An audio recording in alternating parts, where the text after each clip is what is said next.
Hello, everybody, and welcome to VATSIM's Cross the Pond 2024 Eastbound Pilot Briefing webinar presented by us here at Flight Simulation Association in cooperation with our friends at Slant Alpha Adventures, VATSIM, the Pilot Club, and the Cross the Pond team. My name is Evan. I'm one of the co-founders of Flight Simulation Association, also one of the folks who put on Flight Sim Expo. Proud VATSIM controller, represent Boston ARTCC. Excited for Cross the Pond happening on Saturday.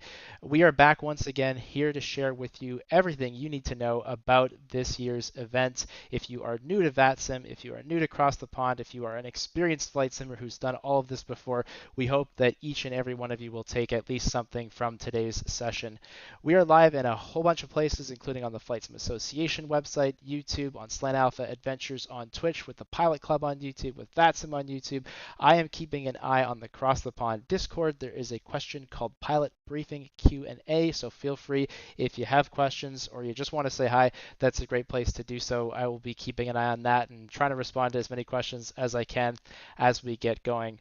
We've got about 5-10 minutes before we bring on some of our VATSIM experts and we actually start to dive into the material. So if you're looking to stretch your legs or grab a drink, now would be a perfectly good time to do that, especially if you already know a lot about Cross the Pond and VATSIM, because I'm going to spend the next 5-10 minutes just talking a little bit more about what this is and providing some background for the people who maybe it's your first event, maybe you've never flown on VATSIM before, and I'll share just a little bit more about what all of those details are before we actually dive in and get started with the main content today. So starting off, I do want to say we're grateful to have a number of people supporting us today, including our friends over at the Pilot Club. And if you're somebody who's new to VATSIM, you're looking for some training, joining a virtual airline, group flights, fun activities, that's one of many great places that help support pilot education on the network.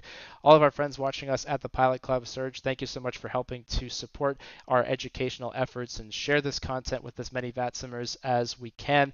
And if you're interested at all in learning more about them, thepilotclub.org is their website, and you can scan that little QR code that you see on the screen to learn a little bit more about what they do and how they help support pilot education on the network.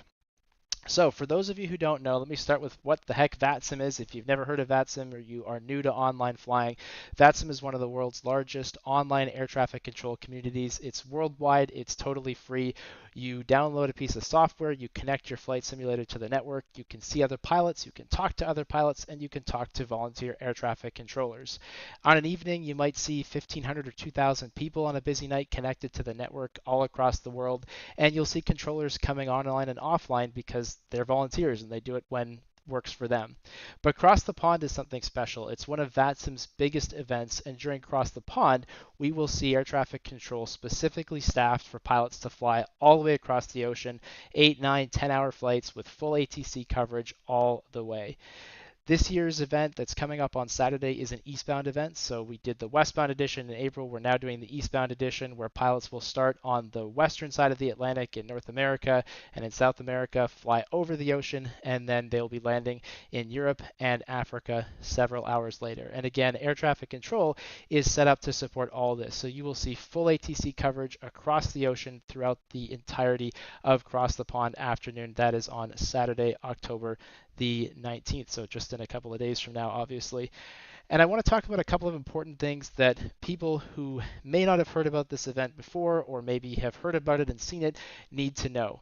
One of the biggest things is this: you have to, absolutely have to have a slot to fly across the ocean and to fly in this event. So this is not a free-for-all, decide to join us on Saturday. You have to have planned out being part of this event.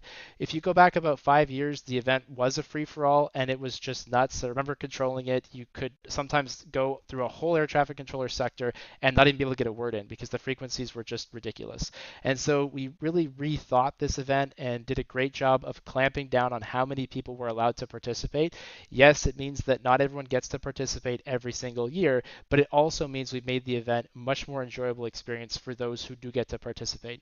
So I was told that I wasn't clear enough about this last year, so on behalf of the entire VATSIM team and the supervisors and the Cross the Pond team, I guess I have to be the one who says this, but please, if you do not have a slot, do not fly across the pond on Saturday. You can do all kinds of other things. You can fly anywhere else that air traffic control is online. You can fly out of the departure airports or into the departure airports on the western side of the Atlantic, but please do not fly across the Atlantic Ocean, and please do not fly into any of the cross the pond arrival airports. The air traffic control there is staffed specifically for cross the pond, and that is the reason that we are doing it like this. So it's really important that folks understand that and really focus on just flying if they have a slot time. Now, if you are someone who has a slotted departure already, you need to confirm that slot. If you haven't done that already, then there is a chance that you'd lose it. So make sure you check on all those details. I will also say that on October 17th, so that's tomorrow at about 17 Zulu, then you'll need to understand as well that if you don't have a slot, you do have an opportunity to potentially get that slot. And if anything from someone who hasn't necessarily gotten a slot already, you'll be able to pick that up if they are lost. So anyone who hasn't confirmed their slot, basically what I would say is on the 17 Zulu time on October the 17th, you'll have a good opportunity to potentially pick up a slot time. And I'll say also that for those of you who do have a slot in your pilot dashboard, that's where you have everything you need to know from pilot briefing information to routes and all of those details. So that's a little bit more on how that all works. That was a bit of introduction, so let me just pause for 1 second to click one button that I need to click here, and we'll continue on in just a second.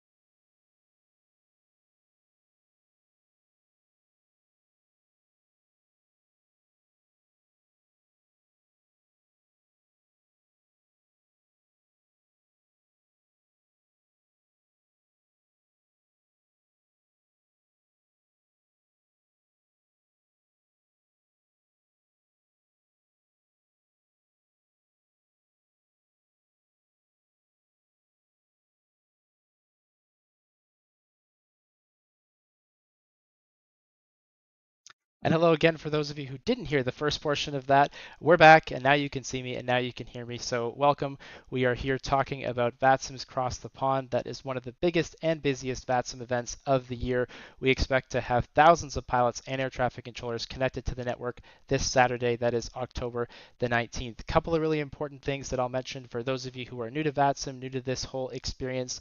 First of all, you absolutely need a slot to participate in Cross the Pond. So if you don't have one yet, there is possibly an opportunity tomorrow. That's October the 17th.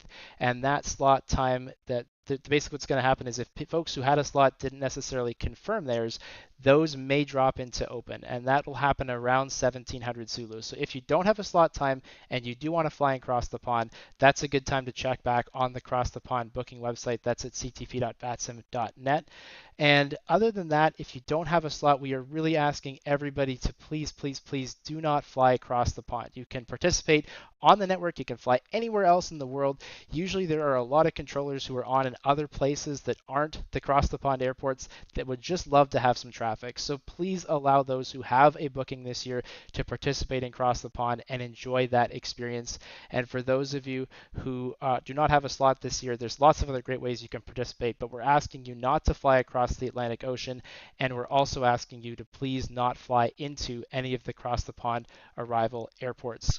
Other couple of important points: the purpose of this event is to simulate present day realistic transatlantic operations. So flying a modern reasonable jetliner that you know how to fly really well, that is the goal for this event. That means the Concorde, historical aircraft that aren't capable of flying over the ocean, those are airplanes that we should save for a different day. To make this event work, we need the cooperation of pilots from across the network flying aircraft that work well in this environment. So please help us out by doing that. I can tell you, if you do decide to fly a Concorde or something else that isn't regular jet aircraft like a 777 or an A350, if you're trying to fly that, you will be put onto a different route at a lower altitude, and you will probably not get air traffic control coverage. And that applies to anybody who doesn't have a slot time either. So it's really important for all of us to make this event work that you please fly an aircraft type that works within the cross the pond world that we are trying to establish here on the network for this event. So that's a quick intro into Cross the Pond. I'm going to talk a little bit more about what we're here doing today. This session is designed for reasonably experienced VATSIM pilots who have spent some time on the network. You may have never flown in Europe. You may have never flown in North America. You probably have never flown across the ocean if this is your first event with air traffic control, but you've been on the network, so you kind of get how this actually goes. So during today's session, what we're talking about is basically to give you a better understanding of departure procedures out of mostly North America, but also anywhere on the western side of the Atlantic, to talk about how we're going to get you across the ocean, to share tips and best practices for arrivals into ICAO airspace, including both Europe and Africa, and give you access to additional resources, and of course, to help you prepare for Across the Pond, which is now coming up this weekend. I'm going to talk a lot today. We're going to be joined by a couple of experts as well to walk through everything that you need to know, but I want to share that everything that we are going to cover is also covered in the pilot briefing documents that you can access for your airport pair and for Oceanic airspace. So if you have a slot in your pilot dashboard, you will see eventually your route and times, but you will also see access to a briefing document for the departure airport, for Oceanic procedures, and your arrival airport. And these are documents you should be intimately familiar with. Spend a lot of time reviewing that departure document before Saturday, and then as you're getting airborne and into the en route environment, and you have 10 hours with no idea what you want to do with those 10 hours, that's the time for you to go ahead and read through the Oceanic procedures and the arrival procedures so you're really, really familiar with those. Skim them, of course, beforehand and make sure you get all those pieces together like scenery and anything else, but by all means, feel free to spend some time reviewing that as we get going. And as I said before, we'll be answering your questions live, probably right around the top of the hour after we finish the main briefing portion of today's session. You can share your questions on the Flight Sim Association website. On the Cross the Pond Discord, there is a specific channel. It is called Pilot Briefing Q&A, so feel free to post your questions there. A couple questions I will answer right now, and you can also post your questions both during and after today's session on that Cross the Pond Discord, which may be found at ctp.vatsim.net/discord. Couple of quick questions that I want to handle just before we get started, and then I will hand things over to Rob Shearman to get us started as we talk about North American departure procedures. First of all, questions regarding where do I park my aircraft. Obviously, there will be more heavy departure aircraft at these departure airports than usual. That is something the CTP team looks at, so they actually do go and try to pick airports that have additional capacity, but we know some airports like Bradley, Hartford, and of course down in the Caribbean as well may not necessarily have the ramp capacity for what we are trying to do. So what we recommend there is pick a spot, any spot, and go with it. Even if it's not the most realistic parking location, as long as you're not on top of another aircraft, if you need to relocate yourself, that's the best way to do it. Frankly, once you get onto the ground somewhere, especially if it's at a gate, but wherever it is, the air traffic controllers will work with you. We get what's going on. It's across the pond, and we will do the best that we can. Additionally, questions about PDC and CPDLC, which will come up again a little bit in the documentation that we're about to cover. So you can expect at most airports that your clearance will probably be issued by some form of either PDC or CPDLC. And US airports, that will come as a direct message in your pilot client. Other facilities may do things differently, but you can expect to see that mostly for your initial clearance. And otherwise, we will generally not be seeing PDC or CPDLC capability throughout the event. Previously, we have said that Hoppy would be used. What ends up happening is there are so many people on the network, it just doesn't work. So in practice, you can expect that outside of your initial IFR clearance, most of the event will be done via voice. But remember that over the Oceanic airspace, we're typically dealing with just getting an Oceanic clearance, depending on where you're going through NatTrack, and we're not doing voice position reports. So there's not as much back and forth over the ocean as you might think. But in Europe and North America, you can expect that all of your clearances, your en route stuff, that will generally be issued to you via voice. And a few people have asked about different routes and how they are going to be routed. That detail will come out when the routes are finalized. Typically, it's the night before, and you'll find them in your pilot dashboard. So we're about to get started. It'll be about 45 minutes of live talk today, and then we'll go through the Q&A following that, starting with departure procedures, then looking at the ocean, and finally heading over to Europe and African operations for the arrival. We'll also share with you some checklists and resources, as well as do the live Q&A. But I do need to put the big red disclaimer, which will spin around on the slide a couple times for you. All of this is for VATSIM flight simulation purpose only. It is not for real-world navigation, and so please understand that absolutely everything that we're covering today is designed for VATSIM, applies to the network, and it really does not apply anywhere else. All right, so I have handled all of that. I am going to pass things over to my good friend Rob Sherman, who is here to talk through departure procedures in North America. Specifically, we're looking at mostly the United States and Canada in the slides, but you'll also see that most of the procedures in the Caribbean and other parts of the departure side of things will follow some of the ICAO procedures that we have talked about. So Rob, I'll pass things over to you. Very good. Thank you, Evan. Appreciate you inviting me back for this for a, what is it, fifth or sixth time? I don't know. I lose count. um, I don't know what if I'm the face of this event. I'm not sure why that is, but here I am, and here we go. So I'm going to help you guys cover what you need to know as you depart out of the Americas. And when I say Americas, we're talking about North and South America that have participating airports in this event. We also have some departures from the Caribbean in this particular edition. So exciting time coming up on Saturday. We're going to talk about the process for requesting clearance. We're going to cover some reminders about your initial climb, aka top altitude. We're going to give you some tips for preparing for your departure. Then we'll talk through the process of pushing back and getting a taxi, and we'll cover some differences depending on where you're departing from and how the climb instructions will go. So here we go.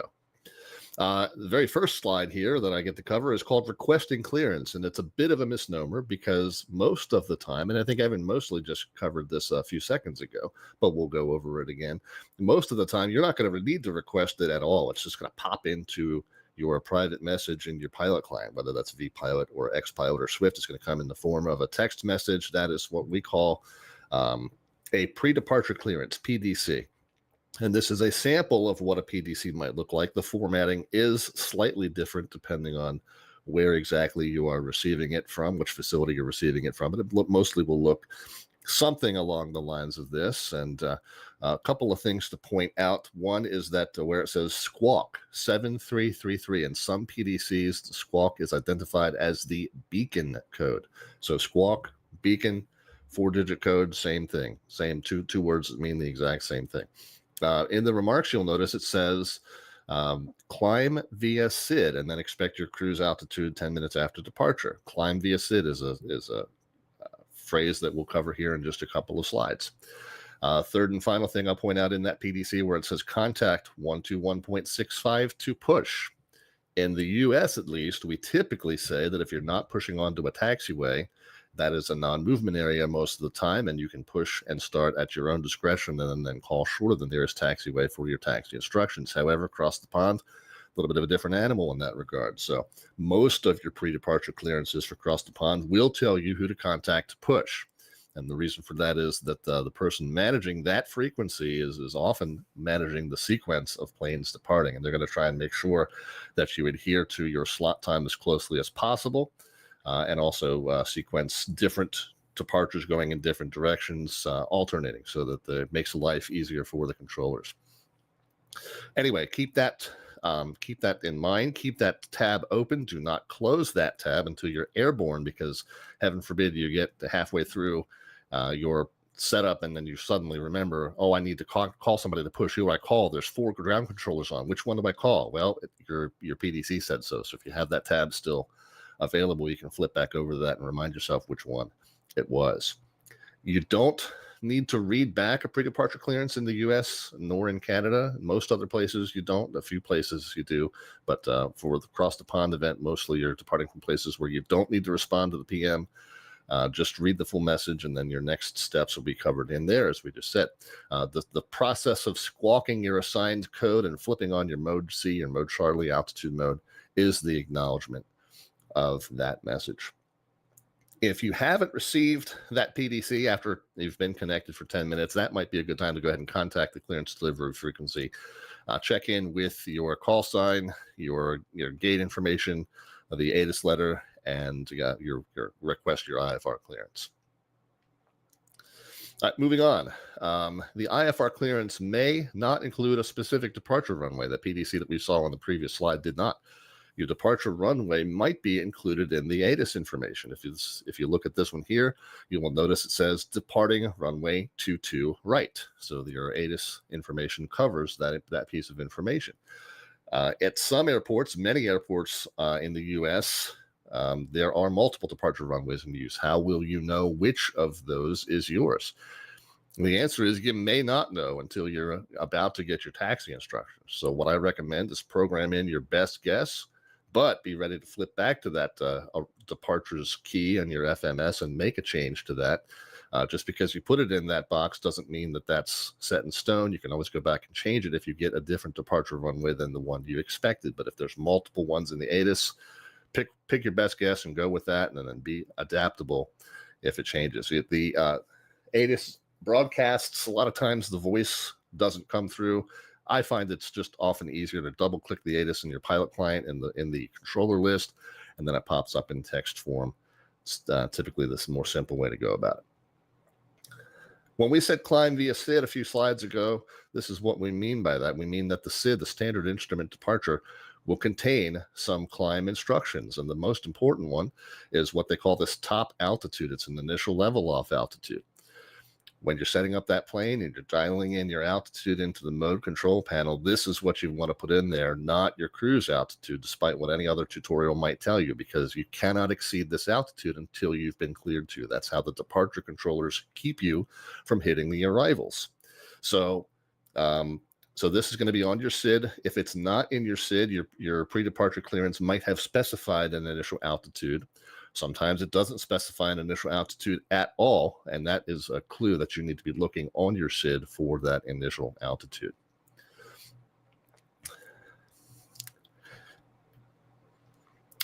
The SID also contains a bunch of notes on it, and you want to make sure that you're reading not just the pictures, but the notes.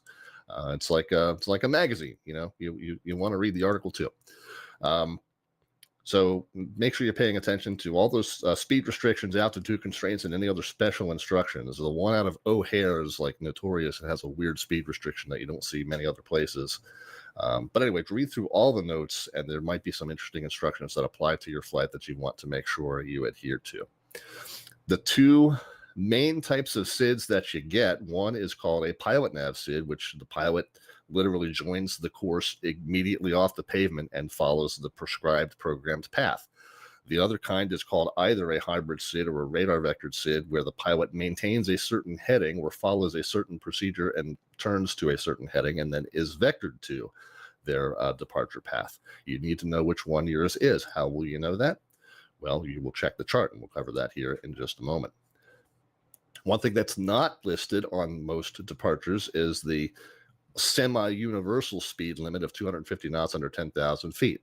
You can assume that applies. However, if across the pond tends to feature lots of very, very heavy jets loaded to near their maximum takeoff weight. So your minimum clean speed might be above 250 knots. And if that happens to be the case for you, just want to let the controllers know for their planning purposes, if they're relying on that 250 knot speed for spacing ahead or behind, you want to let them know if you're going to be doing some other speed than that. Once you get above 10, though, it's pretty much your discretion. Now, when you're preparing for your departure, this is an example of a pilot nav SID. You want to review it carefully, paying special attention to the nodes and the speed restrictions and the altitude restraints. And you want to essentially go point by point and make sure that all of those restrictions did import properly into your FMC. You don't want to just assume that because you pulled it in, then there's a list of points there and some constraints. It's probably okay. You actually do want to step through real quick during your pre-flight and make sure that all of the restrictions do indeed match. There's no typos or no discrepancies between what's on the page and what's in the box. You're responsible as the pilot in command for following what's on the page, not necessarily for following what's in the box. Another thing you can do is you can flip the flip the mode over to map mode, or plan mode rather, and you can actually kind of zoom out and inspect visually the charted path that is on your navigation display. The thing to do here, there's not only can you also see the constraints in this view if you have the data up for each point, but really just generally you want to just visually confirm, does this fishhook shaped route that I see on my left match up with the fishhook shaped route that I see on my right? Yes, it does. Okay, very good. Well, that's a good sign that things are progressing as planned. In contrast to a pilot nav departure is the Newark 5 at Newark, which is a radar vector departure. But in addition to being a radar vector departure, it's got some very, very interesting instructions. I think there's a misconception that radar vector departures always start with fly runway heading. It is not always the case. Sometimes there are other headings that you have to fly. And in the case of Newark, there's multiple headings that you have to fly up to certain distances, and then more turns that you have to make. It is not necessarily the case that your FMC is going to do all of this for you in LNAV mode. It is very, very important that you remember that you are the pilot in command. The FMC is not the pilot in command. The FMC is there to assist you, but you as the pilot get to choose how to make this work. And that could be by changing the plane into heading mode and just twisting the knob at the appropriate time. Or it could be that you actually use the U-shaped thing in front of you or the stick-shaped thing in front of you. You know, if you really want to do that, that's fine. However you get the plane to comply with the instruction is up to you. What's important is that the plane complies with the instruction. You get to be in charge of how that happens. Another note here for the Newark 5 is the top altitude is very, very low, and it's different depending on which direction they're departing. So you do want to make sure that you are not allowing the plane to climb past that top altitude until you have been cleared higher by the departure controller.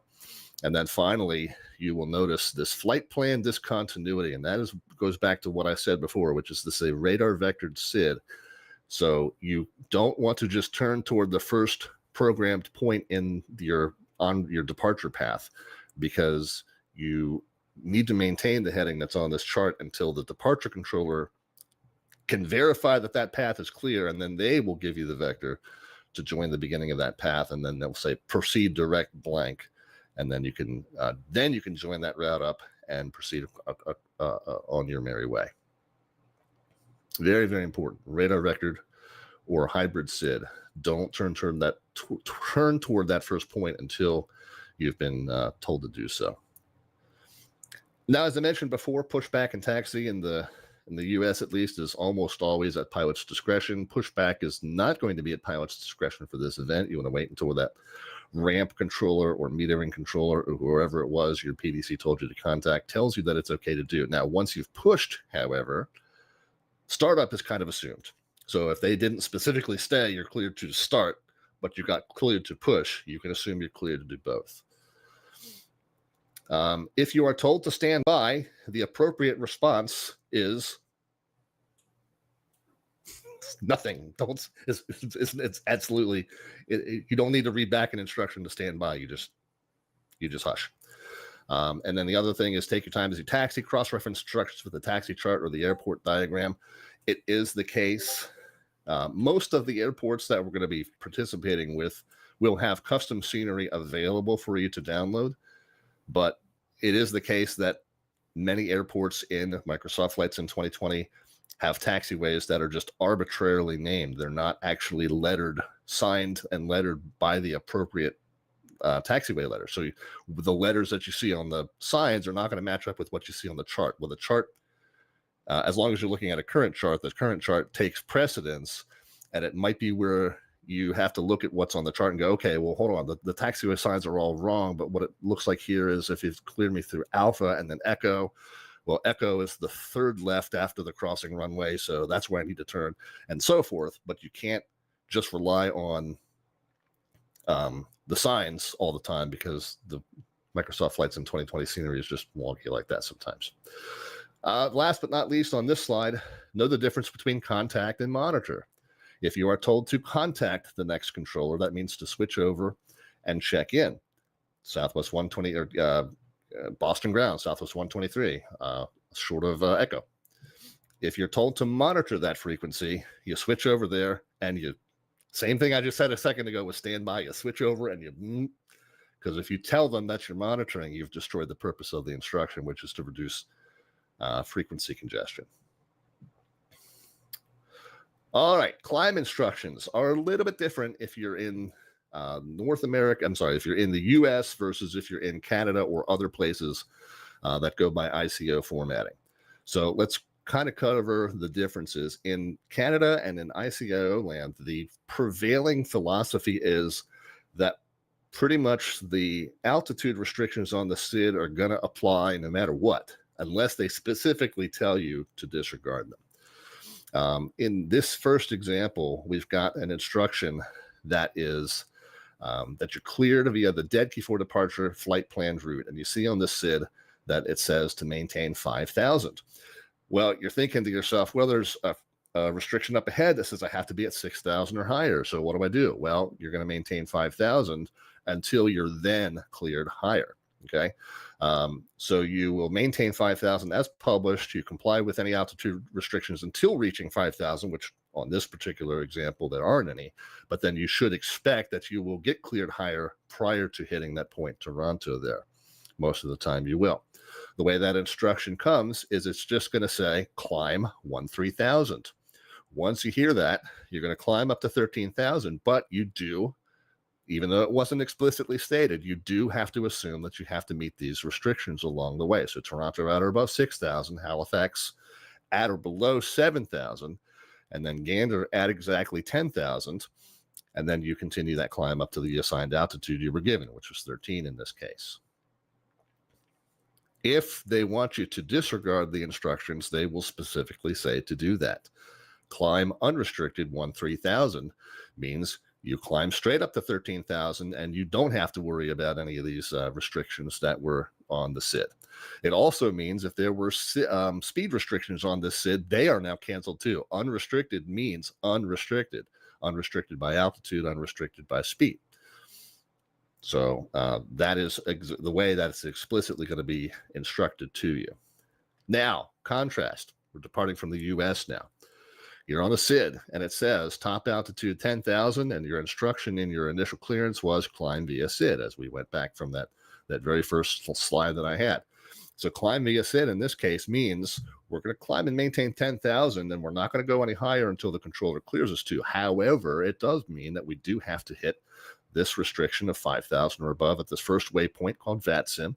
We have to not exceed 7,000 by the time we hit the second waypoint, Ocean. And it means we would be level at 10,000 by the time we get to this third point, Pea Pond. I know Pea Pond makes it sound gross, but we'll just call it Pond. If they want to have you climb via the SID, but they don't want you to go all the way up to 10, the way it's said in the US is climb via SID except maintain 8,000. And in that case, these first couple of restrictions are going to apply still. You still have to be at or above 5,000 by VATSIM. You still have to not exceed 7,000 as you cross Ocean. But then you're going to continue that climb to 8,000. You're going to disregard that 10,000 at the following point, Pond, until you are cleared higher. And then they would let you know if they want you to continue to meet that restriction, because what the other instruction that you occasionally get in the US is you simply get, without any qualifying, climb and maintain 12,000. This is kind of the catchy one, because climb and maintain in the US is specifically a new altitude clearance that completely supersedes any of your previous altitude clearances. So you disregard the published altitudes along the way. Here's the catch. Speed restrictions are considered a completely different thing. So climb and maintain changes your altitude clearance. It does not change your lateral clearance, and it does not change your speed restriction, your speed clearance. One thing to note in the US, especially if you are, or North America particularly, but especially if you are not used to flying in North America, you will not see on any of our charts anything that has to do with transition altitude or transition level. Transition altitude is the one that applies to you as you're departing, because that is the altitude at which you transition from a local altimeter setting to the standard altimeter setting. In the US and in North America, it is 18,000 feet all day, every day, even on Christmas. So it's not going to be on any chart because it doesn't have to be. Outside of the US, a lot of times it is on the chart. When we get to the east side of the pond, which our friends Ben and Simon will be talking about, they will be talking about the transition level, which is the level at which you're descending through, and you transition back to a local altimeter setting, or a local QNH in their case. But we'll get there when we get there. For right now, just know that the TA in North America is 18,000 all the time. Your flight planned altitude that is in your across the pond dashboard refers to your altitude for the oceanic portion. That may or may not be an odd numbered 1,000 going eastbound across the ocean. One interesting thing about the North Atlantic track system is that they are essentially unidirectional, meaning that they're all eastbound at the same time, and then they're all westbound at the same time. So we're simulating one portion of the across the pond event. We're simulating one portion of that 24-hour cycle. So you might find even and odd altitudes going through your North Atlantic track. However, prior to reaching the North Atlantic track, you should expect that you're going to be cleared on an eastbound IFR flight level, so an odd numbered 1,000 feet. Oops, I think I skipped one there. Or did I? Nope, this is the last one. Okay, good. Key thing to think about, though, is that anytime you need to change altitudes, and one instance where you might need to change altitudes is you might be on that odd numbered 1,000 going eastbound, but you're going to need to change to what could possibly be an even numbered one for your oceanic entry. So at some point, you're going to need to change from your cruise altitude to the oceanic altitude. Well, before you do that, you have to get ATC clearance. In fact, anytime you want to change altitude, you need to clear that with ATC. You never just do it. Your FMS might have a pre-programmed step climb in it, or it might tell you that your optimal flight level is now higher because you've burnt off more fuel than it expected you would by this point.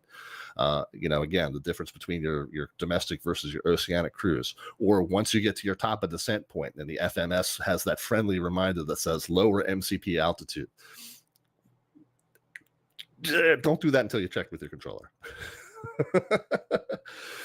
All right, that is going to do it for my portion for now. I think I'm going to come back and talk to you at the very end about some tips and tricks for the event. But for right now, I turn it over to our next presenter. And look, I found some friends, Rob. Yes, I see. They've managed to make it here. I don't know. I know they all got stuck in traffic on the way to their bedrooms, but yeah, they must have been just waiting for their CTOT to be able to jump on the stream. But hello, Ben, and hello, Simon. Feel free to unmute your mics and welcome aboard. For those who don't know, Rob, as you've just been hearing from, is our long time now, I think the most longest running presenter as part of this series, also the host of Slant Alpha Adventures on Twitch. He is joined now by Ben from VATSIM UK, who's going to talk us through oceanic procedures. And finally, we'll have Simon from BA Virtual talking us through Europe, and they'll do a much better job on either of those subjects than I would. So Ben, I'll hand things over to you if you want to double check your mic there, and we'll jump in and talk about some oceanic procedures whenever you're ready. Give you a second here if you need to work on the microphone. Cool. Well, thank you very much, Evan. Hopefully you can hear me. Yes, we can. Thank you. Excellent. And yeah, apologies for keeping you all waiting. Hopefully it was worth the wait. We'll see. But yeah, I'm here to talk very briefly about oceanic operations during cross the pond. And as you can see on the screen, we've got 5, agenda items that we want to work through. So by the end of this short presentation, hopefully no more than 10 minutes, you'll have a bit more of an idea about what to be doing over the ocean during cross the pond. So a very brief overview. What is classed as oceanic, or effectively anything that's highlighted here in the diagram. Mainly for across the pond, that'll be New York, Santa Maria Gander, and Shamwick and Reykjavik. I don't believe, or maybe we do have routes this year going down through PRK. I don't know. But either way, generally speaking, north of the equator, you'll see these guys on for across the pond. So, firstly, latitude and longitude waypoints. These are very common across the ocean. When we're navigating long distances, there's no need to be using named waypoints like we have in sort of a domestic environment, and so we just navigate using coordinates. As you can see on the route here, from the routes we have four coordinates. These are all oceanic, what we call waypoints. They can appear in domestic routes, but it's quite uncommon for that to happen. You sometimes see it over Canada, northern Canada, and parts of the US, but generally speaking, it's over the ocean.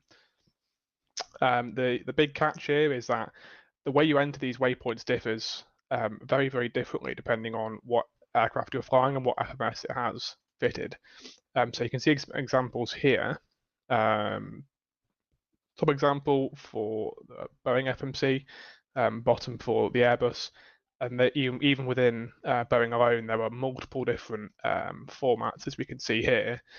There are kind of shorthand formats. There are even longer formats than what's displayed on here. The bottom line really is know how to insert these coordinates into your FMC ahead of time. Use SimBrief if you can, SimBrief uplink or other form of uplink to get that put into the FMC for you, so you don't have to worry about sort of flying off in the wrong direction, because it does tend to happen once or twice every year. So if you have SimBrief do it for you, that takes care of it all, of course. Well, in theory, it should do. Just a quick, again, caution with the short form. The where you put the November, the whiskey, the echo, the Sierra in that string of numbers changes the waypoint hugely. So you can see here from the graphic on the right, putting a N in the middle of 5060 and then the end of 5060 results in two hugely different outcomes. So again, if you are having to put in waypoints manually, I would suggest the best course of action is just to use the standard long form and Google how to do that in your particular aircraft. Yes, as mentioned there, where you put the letter changes the outcome massively.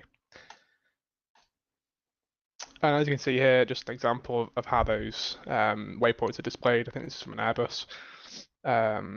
Again, your mileage may vary. Please make sure you know how to do this ahead of cross pond.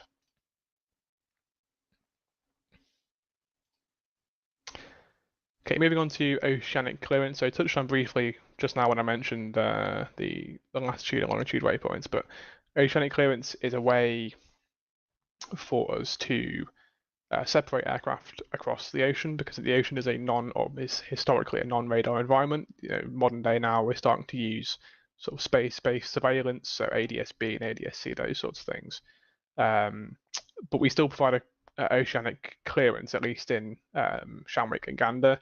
New York and Reykjavik, an oceanic clearance is not explicitly required, but I think there are still requirements to maintain their assigned level and speed. Shamrock and Gander was meant to follow suit, and interestingly has gone back on that within a few weeks of making that decision. So for now, we're still doing oceanic clearances, just as every other cross the pond that's gone by, unless you're flying through New York Oceanic, Santa Maria, or Reykjavik. You won't need to call for a clearance, but I think, again, the majority of the routes will pass through Shamrock or Gander at some point. So yeah, as it says here, you need to get this clearance before you enter NAT high-level airspace. So NAT is North Atlantic. So yeah, NAT is North Atlantic. So NAT track, North Atlantic track. So North Atlantic high-level airspace, you need to have your clearance before you enter. And then, as mentioned, all of the OCAs, your clearance coordinated in the background, so you don't have to call for clearance if you're flying through New York Radio, for example. It will just be sorted for you. There are 3 steps to getting this clearance. First of which is gathering the required information which you need to provide to the controller or to the website, which we'll look at in a second. Then physically making that request and then receiving the clearance, making sure that you have got everything set up in your aircraft to follow that clearance, and then monitoring your aircraft as you cross the ocean to make sure that you are flying what you have been told to fly. So step 1, you will need these 6 things. So your routing is your assigned track, and this will be on your cross the pond slot, your booking page, your briefing page. You'll need an ETA for the oceanic entry point. So your oceanic entry point is the first waypoint on your assigned track. You can find that very easily from looking in your FMC. Make sure you have your simulator set to real world time. because that makes the UTC conversion not a problem. If you have a time offset in your sim compared to the real world time, you're going to have a bit of a headache when it comes to doing this. So I would just recommend use real world time. Makes life easier. Your level, so your requested flight level for the Oceanic crossing. Again, for CTP, these are assigned, so this will be on your briefing page. Again, another word of caution here, make sure that you are actually able to achieve the assigned flight level for the crossing. If you go and load, full fuel in the 777 and you depart JFK and you've got to hit flight level 370, you're not going to make that probably. So take a sensible amount of fuel for your arrival, but don't overdo it because then you might not be able to reach your required level for the crossing. Your max level, again, this is found in your FMC. Again, just know where to find that in the progress page or the VNAV page within Boeing and progress page in the Airbus. So know where to find that information. Your requested speed, this will depend on your operator and your cost index. But again, if you go on SimBrief on your flight plan, take a look down to a waypoint on the ocean and just see what your planned Mach number is, and that's what you're going to use. So you fly a fixed Mach number across the whole of the ocean. Then finally, the TMI. This is on the track message or the track, I guess, briefing page.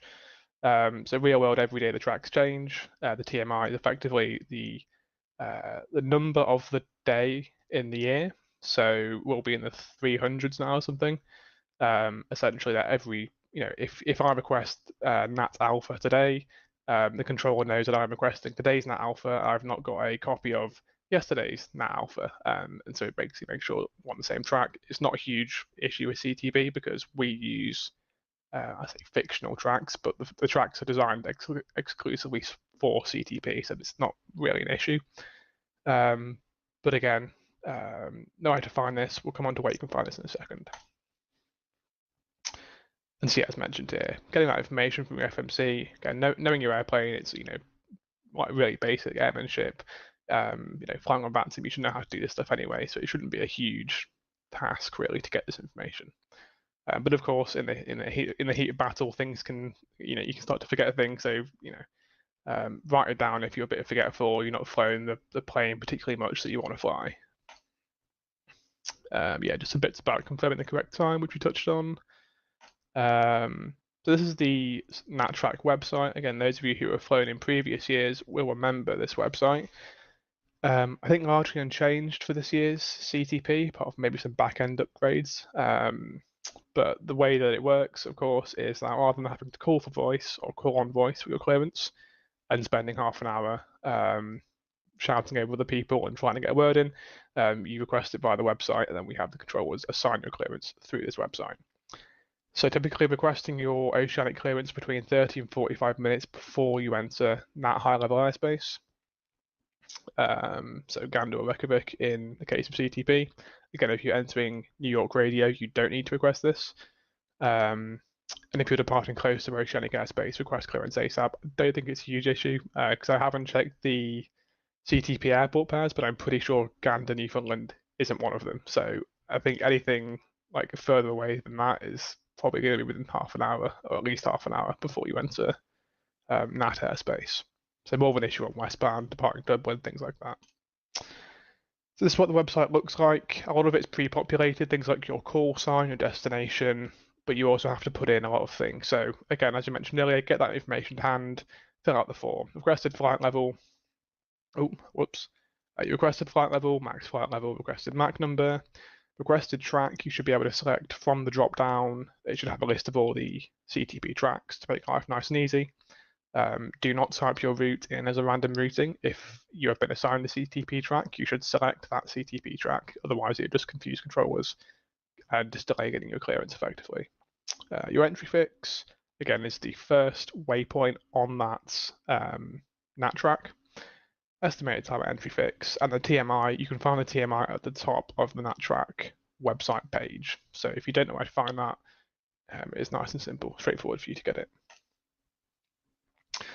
And then with a bit of luck, this is what you will receive after about 10 to 15 minutes. If you haven't got this within 10 to 15 minutes, call the controller, your domestic controller, and sort of ask them if they can probe the clearance delivery officer, or more likely they might ask you to switch frequencies and speak to them via voice. But either way, this is what you should get. So the kind of top half of the message is what you would probably receive real world if you got this clearance via data link, and it's spelled out quite handily below in sort of plain English for those like me who are a bit slow. So yeah, and that's got all the information which you need to comply with. So your level, your MAC number. In this case, they've stipulated that you have to cross PORTI after 1423. Of course, all times are in Zulu here, so after 1423 Zulu. If you have an RTA function in your aircraft, so basically the multiplier can adjust the aircraft speed to make sure it hits these time constraints, that's really helpful. So I know the FS Labs has it, I know the PMDG 777 has it. Again, check your particular add-on because not all of them seem to have this, even though real world a lot of aircraft do. So yeah, again, if you don't have that function, it's going to be a bit finicky. Basically, slow down, speed up a bit. Look in your FMC when you're estimating to cross this fix. If you're going to get there too early, slow down. If you're going to get there too late, speed up. It's told us here that our speed has changed, so we requested. At the bottom, we can see we requested MAC decimal 82. We've been assigned decimal 81 by ATC. Same with the flight level, we requested 390. We were given flight level 410. So again, just this thing about sort of false expectations and assuming that you'll get cleared to what you requested. That's not always the case, particularly if the Atlantic. It's quite actually common to get differences in flight levels, differences in speeds, sometimes even completely different routes. So not so much on VATSIM, but certainly real world, it's been known to happen. Again, as mentioned earlier, you've got an issue with your clearance. If you can't comply with your clearance, if you haven't received your clearance, if you have any questions regarding anything about my clearance, speak to the current domestic controller. Again, they will more than likely tell you to switch frequencies and go and speak to the clearance delivery officer in person or via voice. But if you just go off AWOL, they're going to start wondering where you've gone and call a supervisor, and 10 minutes passes and no one's sorted out the issue. So always speak to your current controller first before you go away. Use of SELCAL. Again, not really much to touch on here other than use the SELCAL code that is assigned to you in the CTP briefing page and put that into VPilot before you connect. If you use the SELCAL in your aircraft particular livery that you're flying, chances are 10 other people across the pond are also using that same livery, and as such, you're not going to have SELCAL working, and none of those people that share that code will. So something to be aware of there. You can turn down the volume of VPilot, but if you turn it off completely, you will miss the SELCAL alert. So again, real world, they would turn down the HF radio or turn it off completely. There is a way of doing that, I think, by fudging the VPilot output devices. I always forget how to do it, so I just kind of turn it down a bit, but keep a keen ear out, because if you miss the SELCAL alert, the next step's probably going to be a contact me. Failing that, it'll be a supervisor. So you do still have to pay attention, and you can kind of expect when ATC is going to get in touch with you. 30 West, for example, is pretty standard. You're going to get handed off to the next controller. So particularly around those points, make sure you've got it probably turned up a little bit so you can still hear what's going on. So entering Oceanic airspace, what do we do? Step one is request a SELCAL check, and domestic controllers cannot do this, so you have to wait until you're with Gander, and then secondly with Shamwick. You do it both times on the handover, and this is what it looks like. So Shamwick radio, Virgin 127, Gander next, request SELCAL check on Alpha Juliet Echo Sierra. If you forget what your SELCAL code is, don't worry, we don't need it on VATSIM to send you a ping, so it's not a huge issue. There is this Oceanic convention of stating the recipient's call sign twice. Again, I think mainly because back in the day it was quite common to have people monitoring the like different frequencies at once, so it kind of gave them time to switch to the right radio and dial it in, because again there's a lot of static, and so again you can choose not to do that if you don't want to. It's not required. You should hopefully, fingers crossed, receive a ping through vPilot. I think it's like a ding dong, high pitch, low pitch. Yeah, Simon's nodding. That's helpful. Once you hear that chime, you should also get a little like amber message on vPilot saying something SELCAL alert or something. Basically response saying SELCAL check OK. You go on with your flight. And as mentioned here, turn down the volume, but don't turn it off completely. Unless you know what you're doing with the output devices, and you can get that all sorted. If there's time at the end, I'm sure Simon can cover how to do that, because I know he knows from last time. No problem. And yeah, every time you switch frequencies, conduct a new SELCAL check. Squawk 2000 30 minutes after entering Oceanic airspace. It's something everyone should do, but no one ever does, and I don't think it causes a huge issue. So if you forget to do this, like I always do, don't worry too much. Just always forget myself. Yeah. Yeah. It's the one every time. I'm sure it probably does cause carnage in like Ireland and in Canada, but I don't control there, so not my problem. But yeah, if it does cause an issue, I do apologize in advance for my advice. So route checking, real world, this is a very lengthy process. Both pilots are involved in doing this, and effectively it's to minimize what we call gross navigational errors, GNEs. Start here from 2022. More than 3 of these happened every month. And what a GNE is, effectively the plane flies somewhere it shouldn't have been going. So they've input either they've input the wrong coordinates, or the clearance has changed from what they've been given, or from what they had planned, and they've got to put in this new route, or they haven't cross-checked this new route correctly. And again, if you're using SimBrief, there shouldn't be an issue. But the keyword is shouldn't, right? And so it always helps just to give us a quick sense check. Checking through each of the waypoints. If the waypoints are in the condensed version, if you click on them once, you can Boeing World, I think it will display it in full lat long format, and there is a way of going into like the FMC data page and doing it like. That's probably a bit extreme for VATSIM, but basically just making sure that what is in your FMC lines up with what you have in SimBrief and what you have in your CTP planning portal briefing document thing. So that's what you're checking for. You're checking that your entry and exit waypoints match.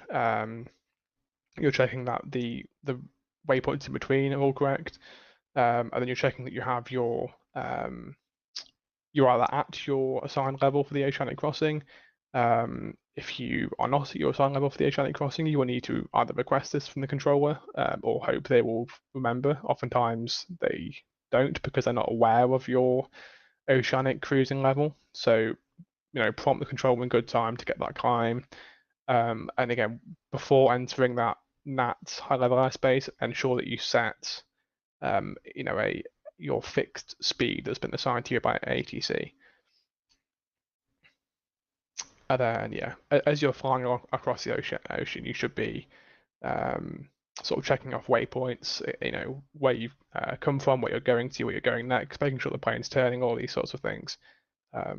Again, whether you want to do all that for VATSIM is down to you, I guess, personally. But just, be aware that, I guess, for, real world, they spend a lot of time doing this for a very good reason. And so there is a chance of you messing this up, and it makes sense to spend 5 or 10 minutes. Even just a quick sense check will pick up most errors. I mean, you'd have a better time if you ended up where your actual destination airport was, as opposed to somewhere totally in the wrong spot. I mean, if you want to go there, that's fine, but there's no ATC coverage. So yeah, that right. makes I love the idea.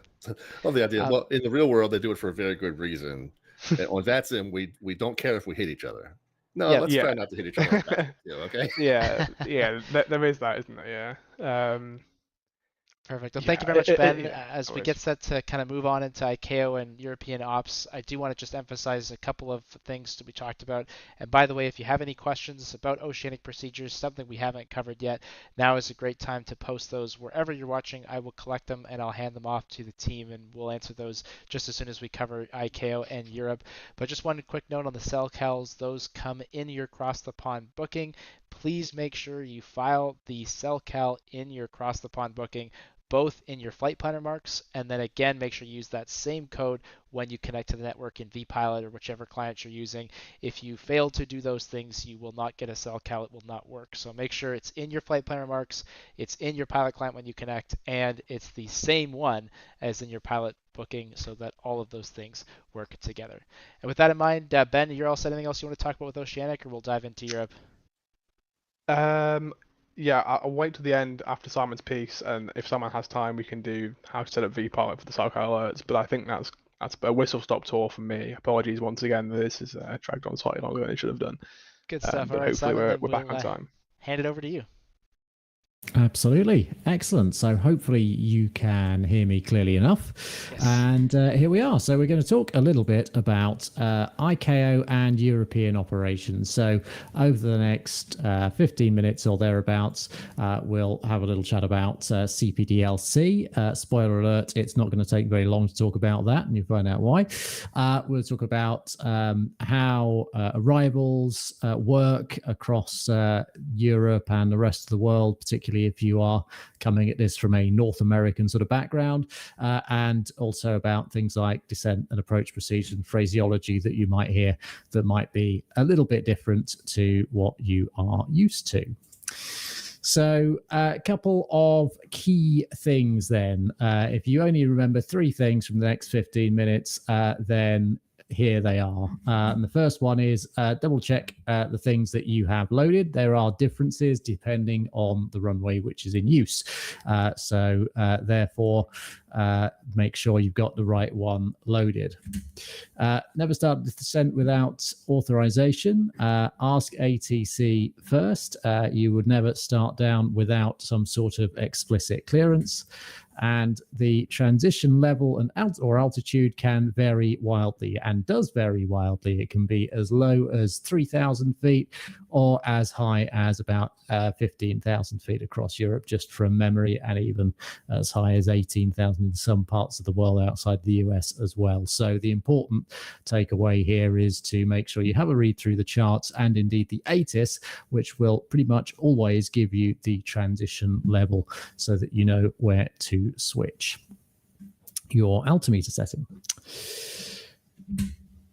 So en route CPDLC, I told you it's going to be quick and to the point, which is that in real life and indeed on VATSIM in many cases, data link clearance and CPDLC, this is text-based communications for pilots, is available at many facilities across Europe, South America and Africa, but it probably will not be used across the pond this year, primarily because the system isn't really robust enough to handle the amount of traffic that it gets. And it all falls over and it all gets very confusing. Things take a long time to get through. There's just no point. So don't worry about it. It won't be in use.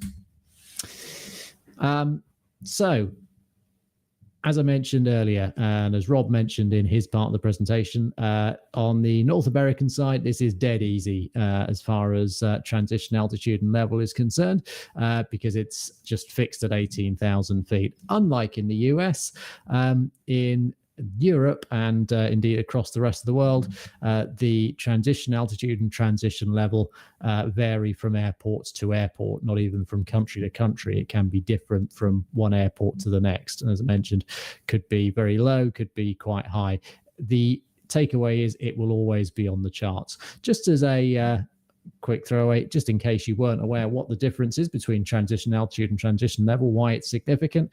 Obviously at lower levels, when we're flying approaches or departures, it's quite important that we know how high we are above terrain, and therefore we need to make sure that our altimeter is set to the correct altimeter, the correct QNH, the setting that's going to give us our height above mean sea level. When we're a bit higher up in the cruise, generally speaking, we're more bothered about not hitting other aeroplanes. And so we set our standard pressure setting, 1013, 29.92 inches of mercury, which is going to make sure that although our height indicated on the altimeter is not necessarily going to be the precise height above the above mean sea level at that particular moment, at least we're all going to be out by the same amount. So we're all sort of going to be 1,000 feet apart in the cruise together. So really easy way. So whenever we're above the transition altitude, so when we've climbed above the transition altitude, we're going to set standard pressure, and we need to have our local pressure QNH set when we descend below the transition level. Really easy way to remember the difference between the two, which I learned fairly recently. If you're ever confused about the difference between transition altitude and transition level, well, transition altitude has an A in it, which looks a bit like that. And you'll see that that A shape has a little up arrow. So the transition altitude is relevant to you when you are climbing up away from the airfield. Transition level, on the other hand, has a V, or looks a little bit like a down arrow, right? So when we're descending, we need to worry about the transition level, which will always be expressed in terms of a flight level. So when we descend below the transition level, we need to set our local pressure setting, otherwise known as QNH. So in most ICAO countries, and indeed certainly across the UK and Europe, air traffic will assign the star, the arrival procedure, and you generally won't file it in the flight plan. I think Germany actually is one exception to this, but even then, you can expect to be cleared for a specific star by air traffic. And the most important thing is that you load the correct procedure. So there can be some subtle differences. So you might have several arrivals starting at the same point. In this case, you might be able to see on the screen PSAP. In this case, you can see in the background is the PSAP 1 X-ray arrival, for example. And in the foreground, we've got the PSAP 1 Golf. So they both start at the same point, but they obviously take very different routes. And in some cases, so in this case, they go to different runways, in fact. So in many cases, the airport will have different stars for each runway, and indeed potentially several different stars for each runway. Which may be used depending on traffic conditions, which may be used depending on various different factors that air traffic will be concerned about. So couple of things to note. Obviously, as I say, make sure that you load the one that you are cleared for, and if you see PSAP 1 Foxtrot, and you look on the chart and you see, oh, well, it's cleared for PSAP 1 Golf. I can't see that, but I can see PSAP 1 Foxtrot. I'm sure it'll be the same. Probably won't be. So that's the first thing to take away from that. And the second thing is to have a look through the charts in advance. Spend some of that time whilst you're in the cruise with your feet up, reading the newspaper, doing the crossword. Rob's listening to Taylor Swift. Make sure, just take a moment, have a glance through the charts, because often they'll give you a clue as to which arrival you can most likely expect. It may be buried somewhere in the textual data. It may be on the chart itself. Some arrivals will be labeled by ATC, in which case, as you might expect, they'll only be assigned by ATC. You wouldn't ever plan on getting them as a routine thing. Others will not have any notes against them, which often means that they are kind of a bit more routine, or they might say night only this time, whatever. So you can generally anticipate a little bit what you're likely to get, but the key thing is listen to what you are assigned.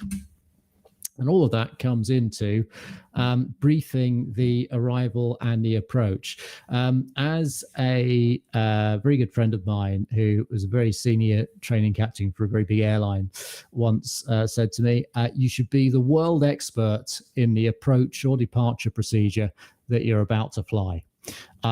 So in other words, nobody else should know more about what is going on, about all these different things that I've put up on the screen there that you might want to think about. Nobody else should know in the world should know more about that than you at that particular moment for that particular situation. And this is something which I can talk about for hours and hours and hours, and we could do a whole seminar on this, but we've only got a couple of minutes.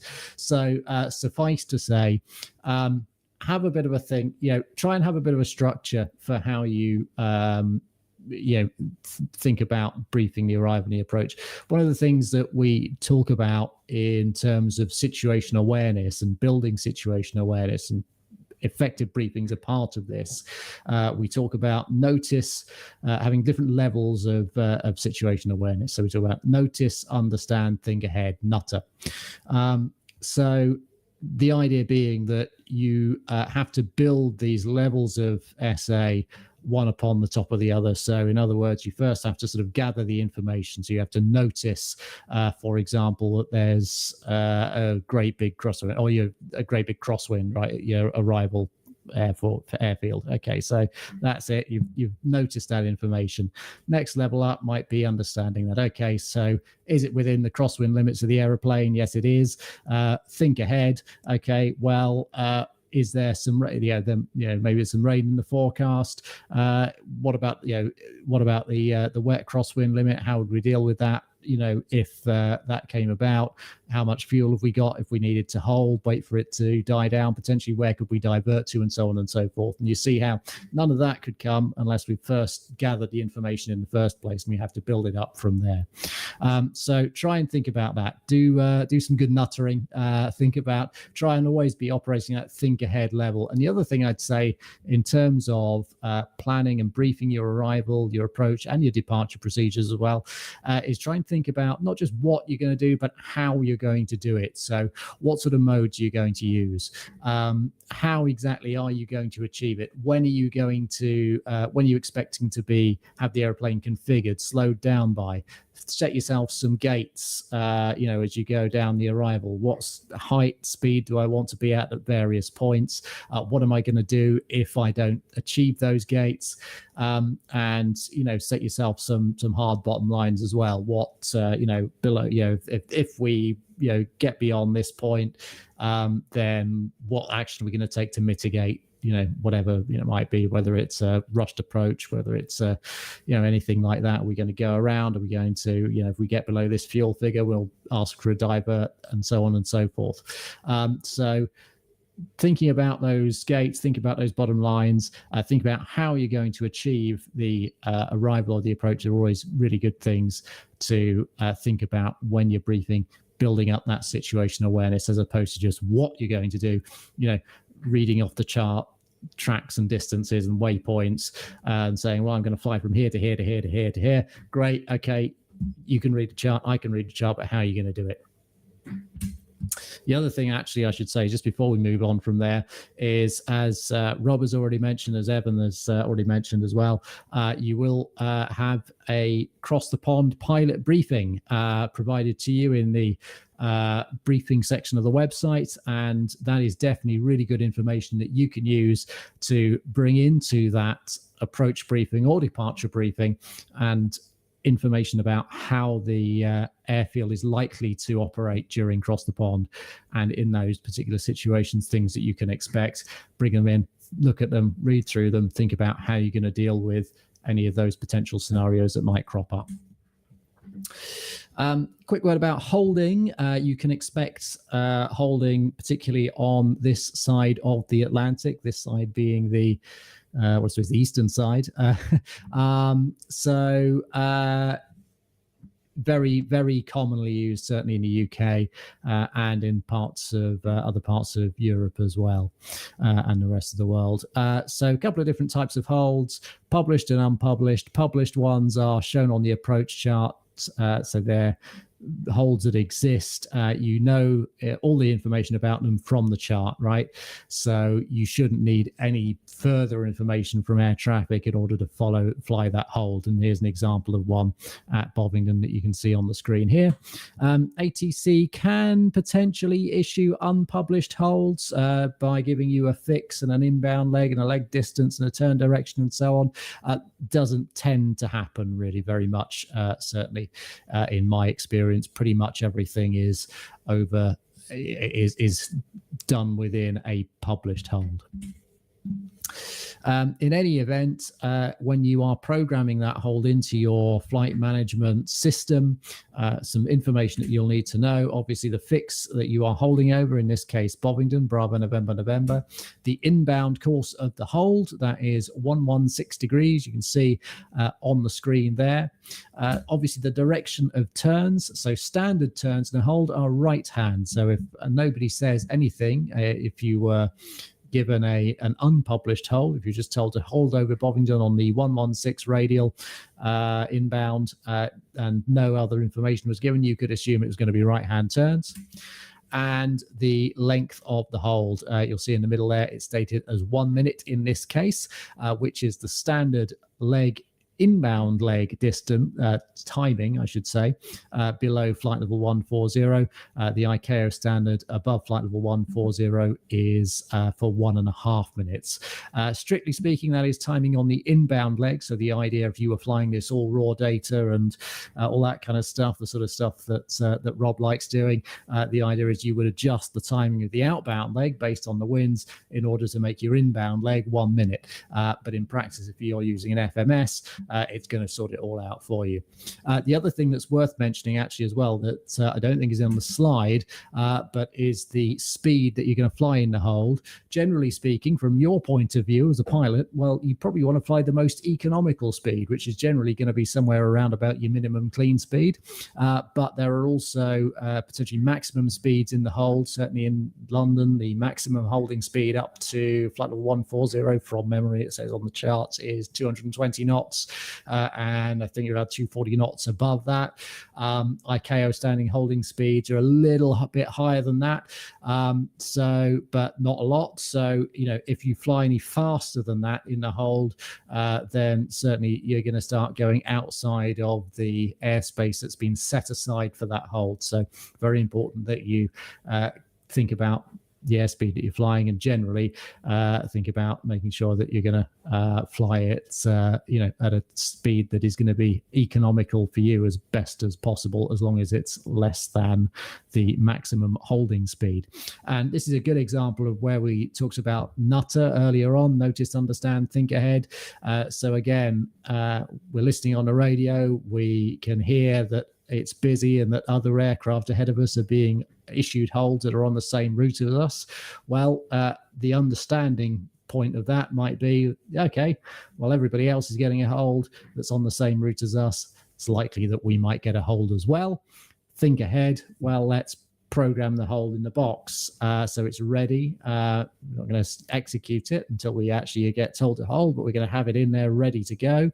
Think about how much fuel we've got. Think about where is our alternate. Do we need to set up a secondary route in our secondary flight plan if we've got that facility to our alternate? What's the maximum amount of time we could hold for? In this case, you'll see actually often the box will tell you that. In this case, 40 minutes, for example, if we hold at our most efficient speed. And at what point, what would our bottom line in terms of fuel be, in terms of, when could we leave? What's the latest point at which we could leave the hold if we needed to divert to our alternate, and so on. And also thinking, especially if it's busy and lots of aircraft to divert, you might want to think about where are we actually going to be able to divert to, and keeping aware of that, and where's busy and where's accepting diversions. All that sort of stuff is definitely something you'd want to have in your mind as you're going round and round in circles. So in summary, make sure you are ready for holding. You can certainly expect it during Across the Pond. So spend a bit of time between now and the event, if you haven't already, familiarizing yourself with how you do this in your aeroplane. Something else you will get in the hold is air traffic will give you a time that you can expect to leave the hold. It's known as an expected further clearance, or EFC time. And the phraseology that is typically used for that is shown on the screen there. The key thing here is this is not a clearance to do so. It is just a piece of information for your forward planning. And in real life, what it does primarily is, in many cases, it might allow you to quote unquote commit, not commit, we don't like using that term anymore, dispense with the alternate. So in other words, say be a bit more flexible around your fuel usage. So for example, you might be able to say, okay, we know how long we're going to be sat in the hold, and therefore we're happy that we can burn perhaps into some of that fuel we might have used to go to an alternate, because we can be reasonably confident we're going to go and fly an approach at our planned destination. Key thing, not a clearance to leave the hold. So let's have a spin through some thoughts around arrivals, stars, and approaches, and some of the phraseology that you will hear. So here's a couple of arrivals: the running 1 X-ray and the never 4 whiskey transition. So we think about stars, arrivals, and transitions. If you think of sort of your arrival, your star as kind of like the trunk route, if you like, and then that finishes at a point, and then you might have various transitions going from that particular point off to different places, your sort of local off ramps kind of thing. So you might. And certainly in parts of Europe, particularly Germany, there are particular transitions that are used for different runways. Generally tends to be the way that these are used. So if you are cleared for the running 1 X-ray arrival or the never 4 whiskey transition, what that clears you to do is to follow the lateral and speed constraints on that particular star or the transition. But as we mentioned right at the top of the shop, what you're not going to do is descend until you have an explicit clearance to do so. Here's another variation on a theme. For example, cleared for the running 1 X-ray arrival with the runway 04 transition. So that is 2 in 1. You are going to follow the lateral and speed constraints on the star and on that specified transition. You can load them both up in your FMS and have them set up and ready to go. Again, what you're not going to do is leave your current cleared level unless you have a specific clearance to do so. Something I will point out here, which is worth bearing in mind when you're briefing your arrival, is in many cases where sort of transitions are in use for different runways that lead you onto the final approach, it is very likely that those transitions that you see on the chart are going to be quite a lot longer than what you're actually going to fly in practice, and that can lull you into a false sense of security in terms of your descent planning.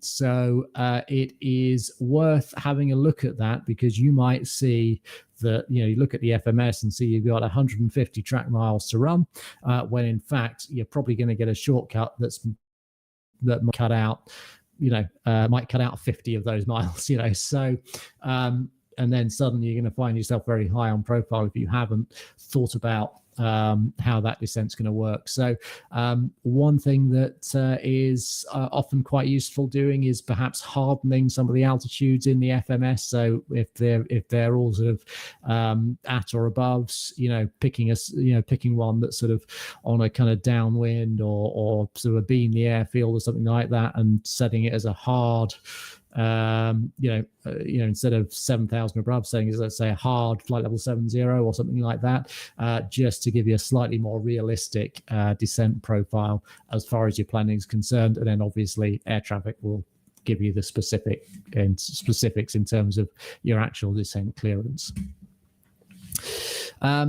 cleared never for whiskey transition and profile. What does this mean? Well, it means that you're going to follow the lateral, the altitude, and the speed constraints on the transition and descend no further than the last level on the transition. So here we are.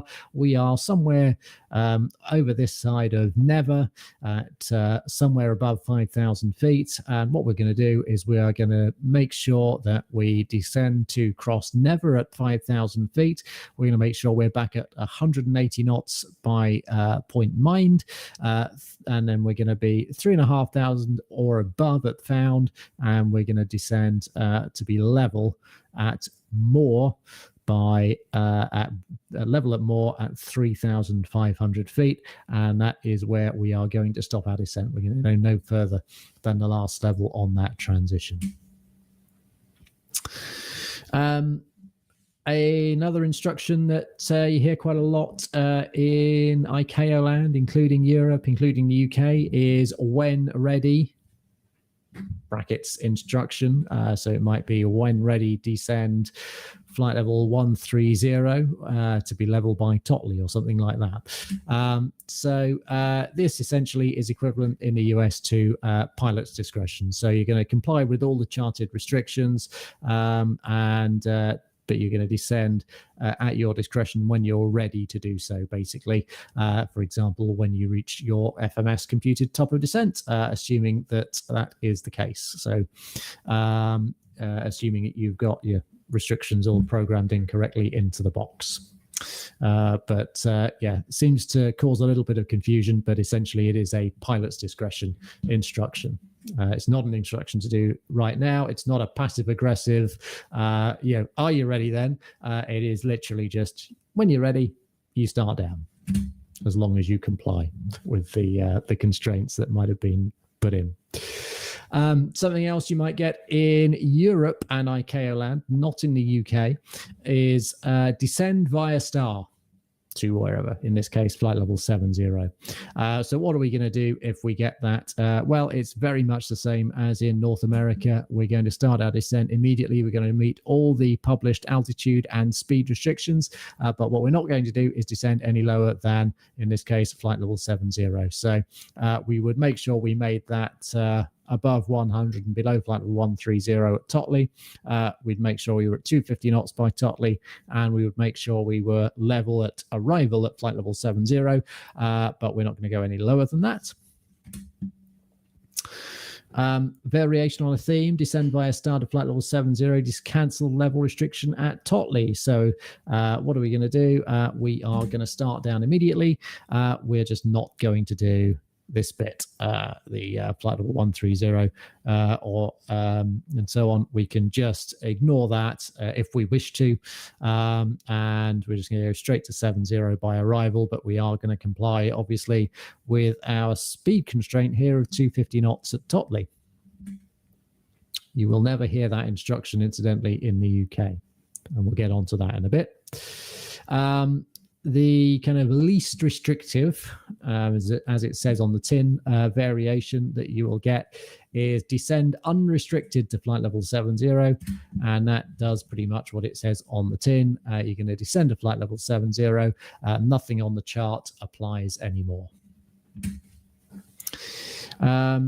Descend flight level 90 to be level by fake. What we're going to do is descend immediately to flight level 90. We're going to cross fake at flight level 90, and if there was something charted previously, for example, our flight level 130 below, 100 above, and 250 knots at Totley, we would comply with those. If we are outside of the UK, for example, you shouldn't really get this, and to be honest, you're probably not going to get this clearance outside of the UK very much. It would be poor phraseology. It would be, generally you'd get some variation more like this. In the UK, some would say we are different to our North American, certainly our US friends. We are the same, and some might say it is simpler in a sense. Everything ATC says overrides anything that was charted or anything that you were cleared to do previously by the controller or another controller. So if you are in the UK and you are instructed to descend flight level 70, you are going to descend immediately to 70, and you are going to ignore everything that is on the chart and indeed anything else that a controller had said. The only thing you are going to do is you are still going to comply with any speed restrictions that are charted. Descend flight level 70 level by arrival. So again, you're going to descend flight level 70. You know, make sure you reach flight level 70 by arrival. Again, it overrides the levels that are on the chart, or indeed anything that ATC had previously given you. So if you'd previously been instructed to cross Totley at flight level 130, and then you are subsequently cleared to descend flight level 70 by arrival, unless that flight level 130 at Totley is restated, you can ignore it. Then it supersedes it. So very much again the same as in the US, other than again we're going to continue to comply with any charted speeds.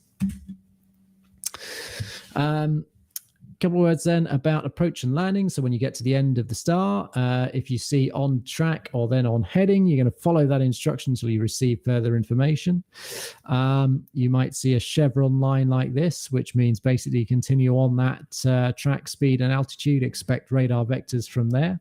If you see a clearance limit, something like this at the bottom here, where it says do not proceed beyond the Ockham VOR without ATC clearance, if you get there and you haven't had some sort of instruction to leave Ockham on a heading or something like that, then the expectation is that you will just enter the hold and await further instructions. What is most important is that you don't descend or turn towards the runway without some further authorization from ATC.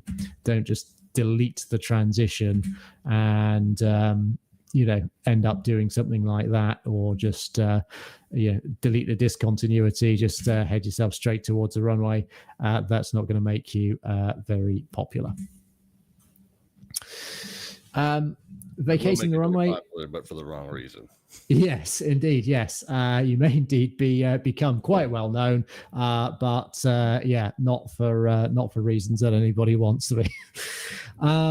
So when you vacate the runway, the key thing is it's going to be very busy. There is going to be another aeroplane up your chuff, and if you don't get off the runway in a prompt fashion, then you are again not going to be very popular because the other guy behind you who's just been flying for 8.5 hours is going to be going around and is going to be flying for another 10 or 15 or 20 minutes or whatever before he can get resequenced. So make sure that you are clear of the runway, fully clear of the runway, all the way past the hold bar before you stop. There might be some instructions about this as far as the specific airport that you are flying into is concerned. So again, I would encourage you to have a read through the charts, the textual data, the AOI pages, as they call them.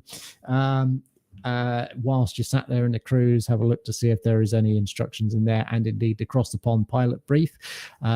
Once you are fully clear of the runway, then you can expect or indeed request taxi instructions from ATC. And again, as I mentioned, there might be some preferential or mandatory exit points which will be included in the briefing. So get off the road is the short headline as far as that is concerned.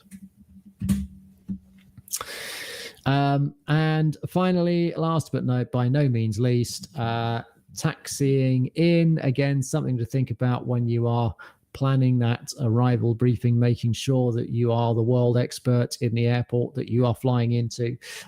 There might be some standardized taxi routes. If that is the case, they will be included in your airfield briefing from the Cross the Pond website, and they will most likely be on the charts as well.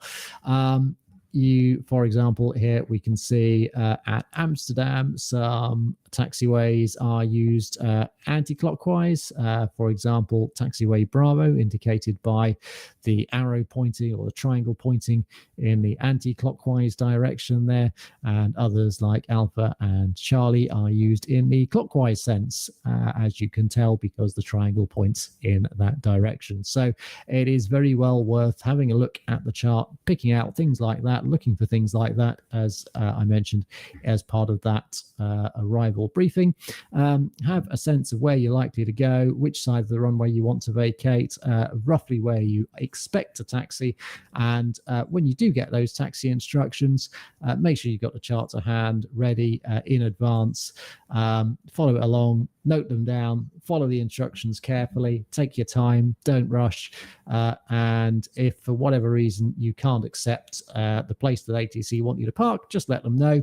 The key to everything is, as always, talk to ATC and keep them informed if there's something that they want you to do that you can't. And as I say, bear in mind if you might be held at some point in between.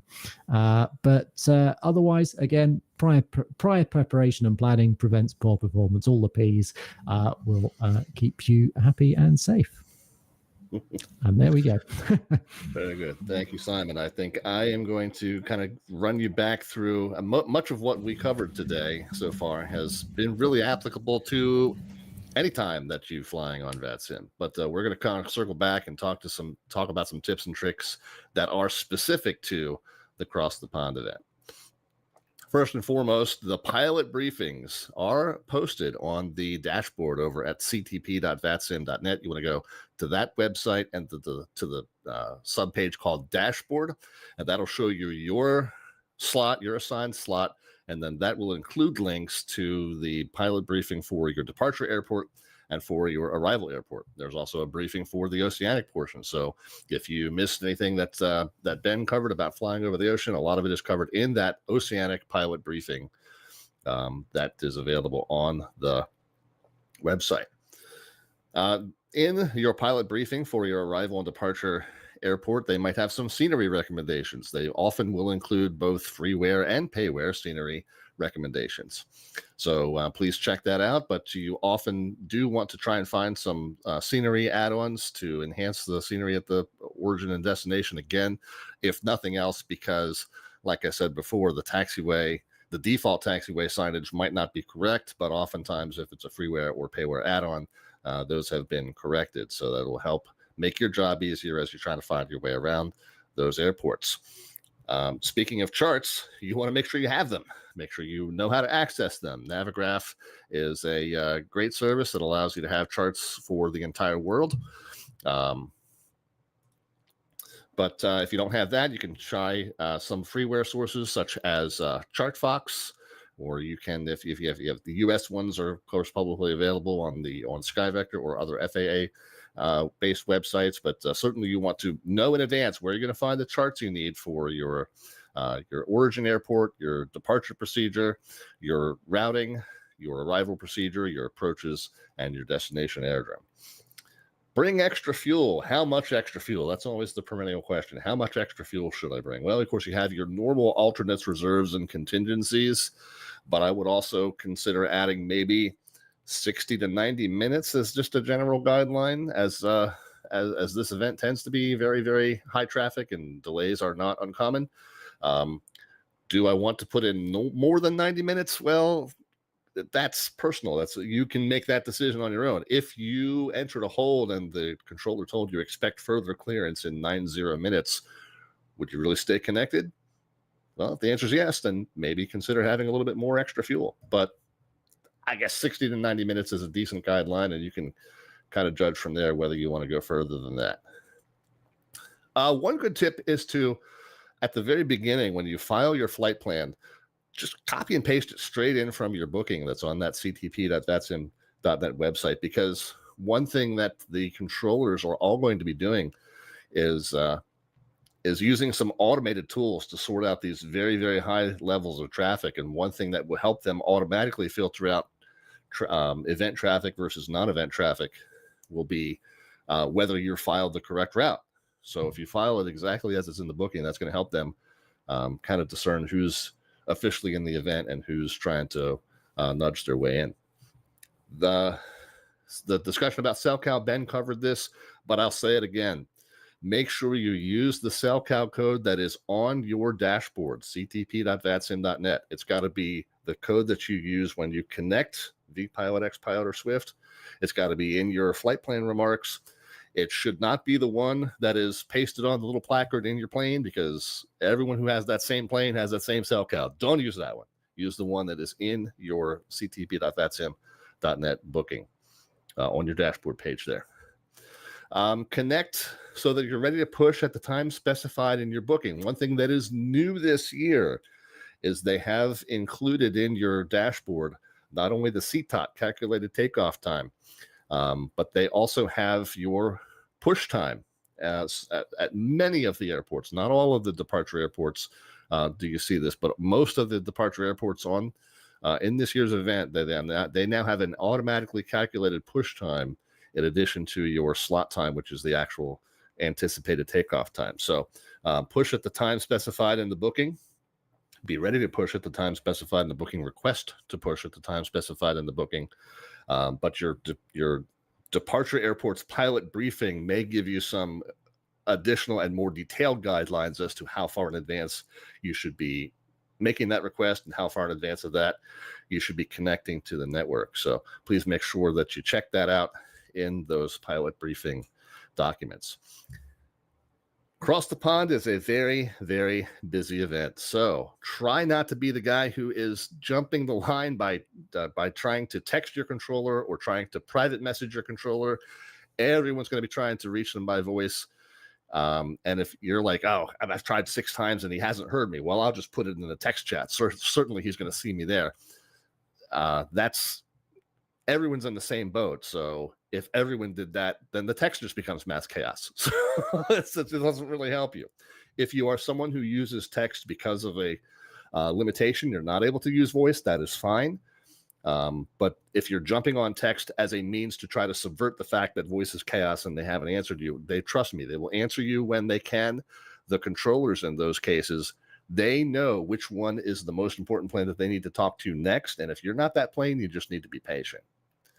Finally, pay attention. Distractions need to be kept to a minimum during critical phase. I always say sterile cockpit below 10,000 feet, typically during your terminal airspace phases, the departure, the arrival, the approach.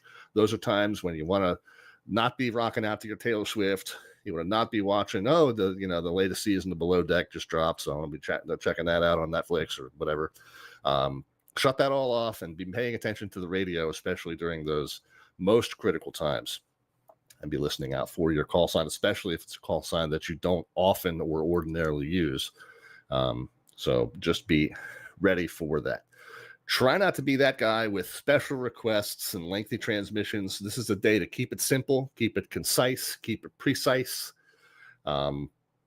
Don't be trying to do everything differently than anybody else. Again, everyone gets on me for this, but I'll say it anyway again. You know that on any other day, I love trying to fly non-RNAV stuff in a busy event. You're gonna have to read the room sometimes with that stuff, though. Sometimes it does add to the controller workload. It might add to it incrementally. And if you're the only guy doing it, it's added this much workload. But if everyone did it, it's adding this much workload. So just be mindful of that and really just kind of fall in line and do what everyone else is doing. This is a day where workload management is at the premium for a controller. So anything that you're doing to add to a controller's workload is really just having a negative effect.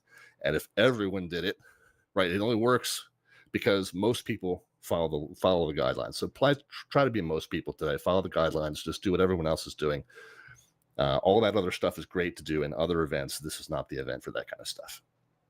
Again, I know I'm going to catch some hate for that, but outside of CTP, I love non-RNF stuff. Anyway, additional resources that you can check out if you want some more information. The pilot briefings, we already discussed that. The CTP Discord is a great place to ask questions. We've got a Ask the Planning Team is probably not the best channel right now, but there's an Ask the Community channel that you can use in there, and other folks who have some experience with this event can answer. There's a knowledge base on Gander's site, And then the Oceanic briefing package, again, as I mentioned, in addition to your origin and your destination briefings, there is an Oceanic briefing on that CTP dashboard. So please feel free to check that out. And Evan, I will turn this program back over to you. Thank you. Perfect. Thank you, Rob. Thank you, Ben. Thank you, Simon. And thank you to the great audience for some fantastic questions and comments all across a variety of different platforms. I've got all of those questions lined up, and we will power through them here basically in the order of the presentation. So we'll start with some general questions, move on to departures out of the North America and the Americas, moving to Oceanic, and then finally talk about the arrival into Europe and ICAO. And I'm still here looking, so if you have any other questions, fire them. Now is your chance to do that. I want to just start just to remind everybody, if you do not have a slot time, if you do not have a slot booking for this event, the ask is that you do not fly across the Atlantic Ocean or fly into any of the airports that are event airports in Europe. There are lots of other great places to fly on VATSIM, so pick one of those. Now, that being said, friendly reminder, tomorrow, 17 Zulu on October the 17th, or sometime around that time, there will be probably a few slots that get dropped because they're unconfirmed. So if you're still looking to grab a slot, pay attention to the Cross the Pond Discord tomorrow on October the 17th. Good chance, or at least a chance, you might find one.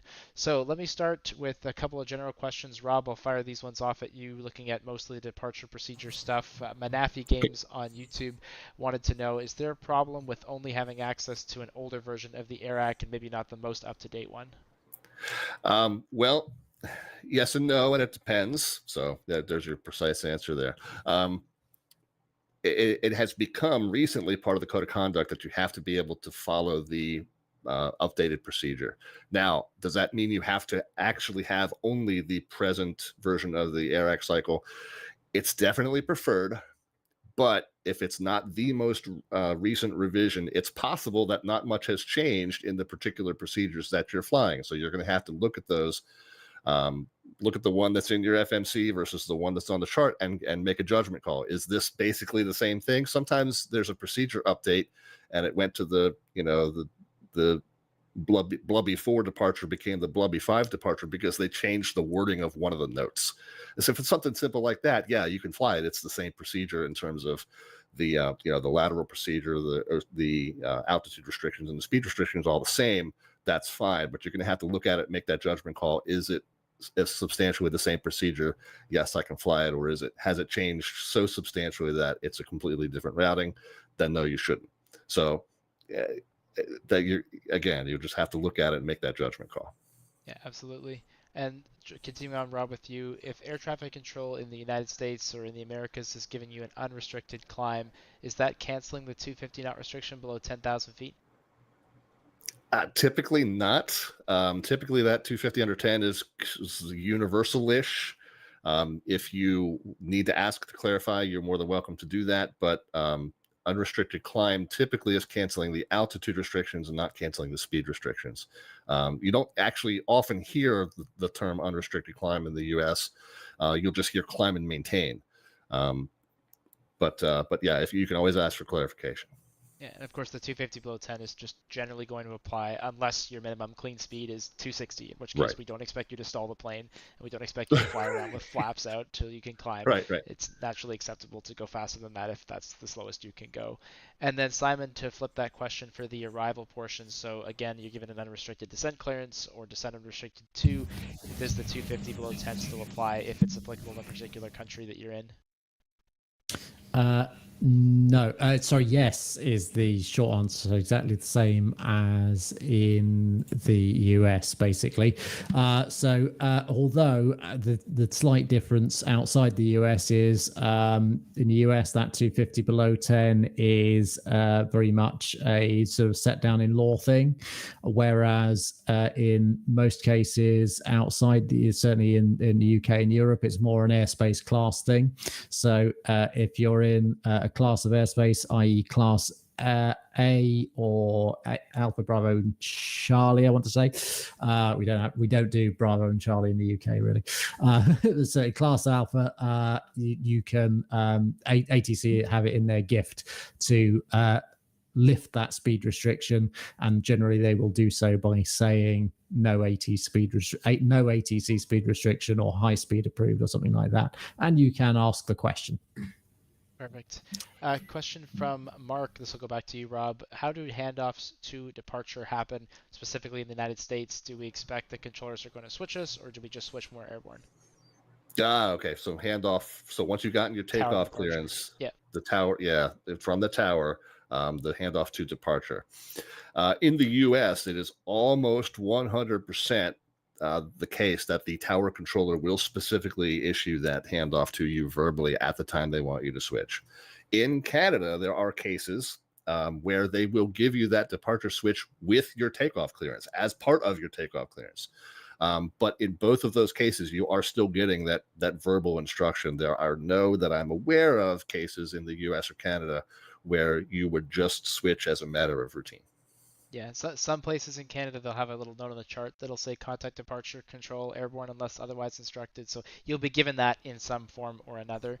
And another good reminder also that in the US we like to sometimes be a little bit secretive about our departure frequencies. So the tower may just say contact departure. They may not give you a frequency. That has been previously issued to you in your clearance and it's probably on the chart. So that's the thing that as we talk about in our takeoff briefing and procedures, we're at the runway, the tower frequency is on COM 1. My next frequency should be the departure frequency, which I already know because it was given to me in my clearance or it's on the SID. And if you're told contact departure, you're just clicking one button as opposed to trying to panic scroll in a frequency there as you're just trying to get off the ground. So and if you forgot it, sorry, go ahead, Rob. It's in that PDC, which, as I told you, don't close that tab until you're airborne. So you can refer back to that. Moving on to Oceanic stuff for Ben, and questions from both Armchair Flight Sim and Jay on YouTube. Should we be programming offsets? So this is the SLOP, strategic lateral offset procedure. Is that something that we should be doing, and do we need an ATC clearance to do so? Absolutely, yeah. So SLOP is approved. I think up to 2 nautical miles right of track. You only offset to the right, never to the left. I think the reason for that is so that if you have an engine fail or something, you can offset to the left and then you're not coming down into sort of traffic below you and stuff. So always to the right, maximum of 2 miles in 0.1 nautical mile increments. Not all aircraft can do that. So generally speaking, you fly dead on the middle, like center track. You fly 1 mile to the right, or you fly 2 miles to the right. Google random number generator 0 to 2, and then that will give you a good starting point. Again, you might want to adjust that if you notice you're following another plane in front of you. You might want to offset a little bit to be out of their wake, or for a little bit for weather, if that might help. But never more than 2 miles. So provided that you're only offsetting up to 2 miles, you don't have to tell ATC at all. You just have to remember that you remove that offset before you exit Oceanic airspace. So by the time you reach Dublin or France or whoever, you should be flying the centre line of that track again. Well, just to clarify, it is acceptable to just fly the path and not offset. Yep. It's something you can do. It's not something you must do. Yeah, obviously, if everyone offset, then it would defeat the point of offsetting, right? So you want to have an even distribution of planes. This is the idea, So back in the day of before GPS, you got that naturally as sort of IRSs tended to drift over time. Planes would wander by to 20 miles sometimes. Obviously now with everyone on GPS, everyone is right on top of each other. So that's the whole point of SLOP. Again, cool Perfect. To do if you can. So yeah, go for it.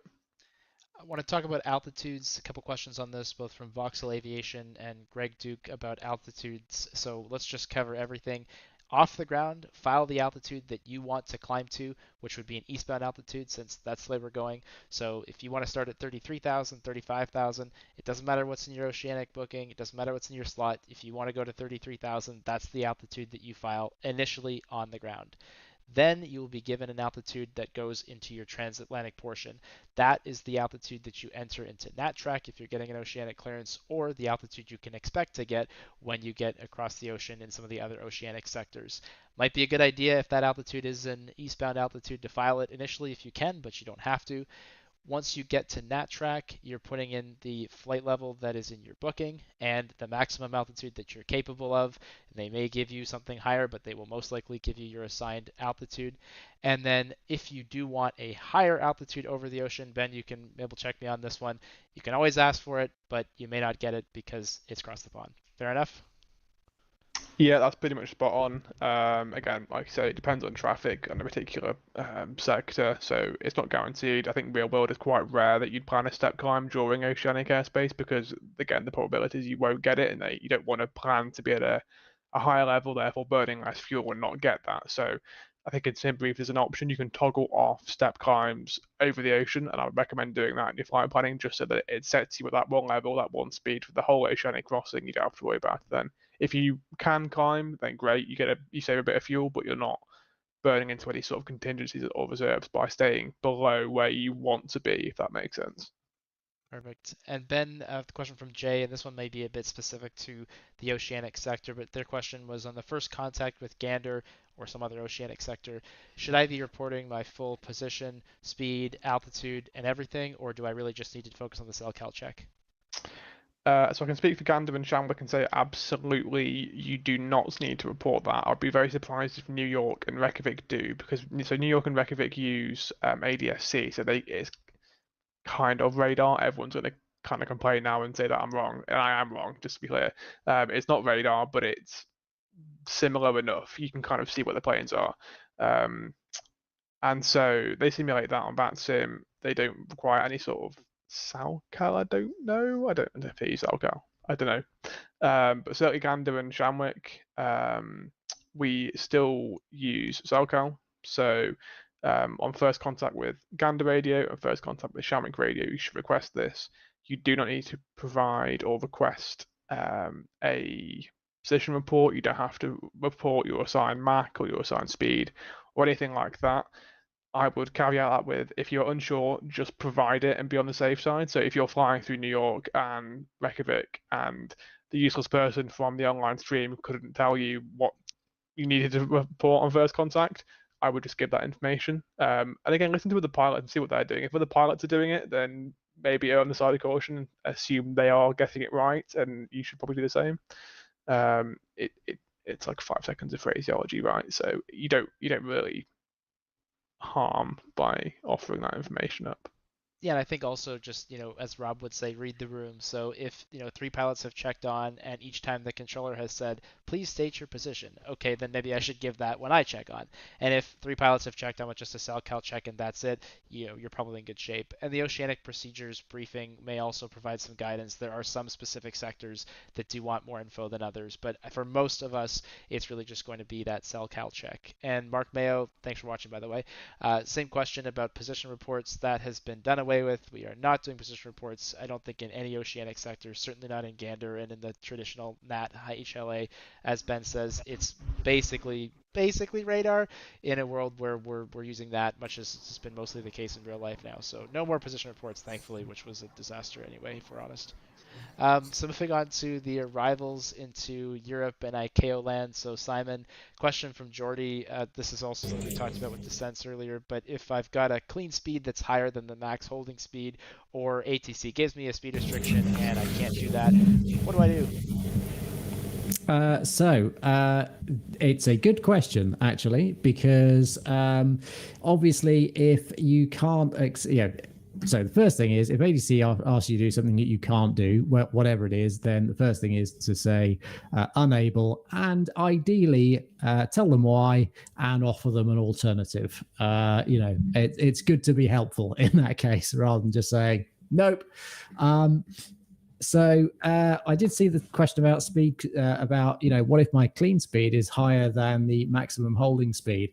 And so what I would say is, in that case, you have to be a little bit circumspect, because the reason that holding speed exists is going to be to protect the airspace, right? So obviously, the faster you fly, the greater your radius of turn is going to be. So therefore, if you are flying faster than the speed for which the hold was designed, you may find yourself going into airspace which is not allocated to that hold, right? So you might bump into another aeroplane or a mountain, and neither of those things are particularly desirable. So you might need to think about, can you accept that hold? if you can't hold with, so you might at that speed.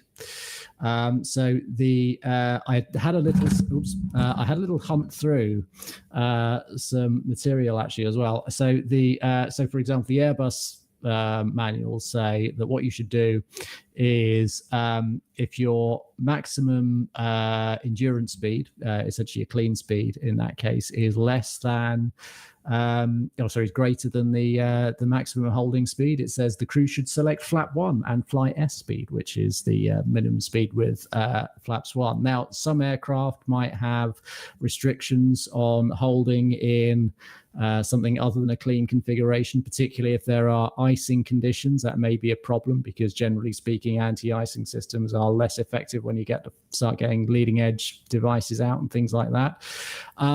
So in a word, so in summary, it's I would like to think, hopefully, that by the time you've flown all the way across the ocean, that your clean speed is going to hopefully be somewhere within the region that you're going to be able to hold effectively at that.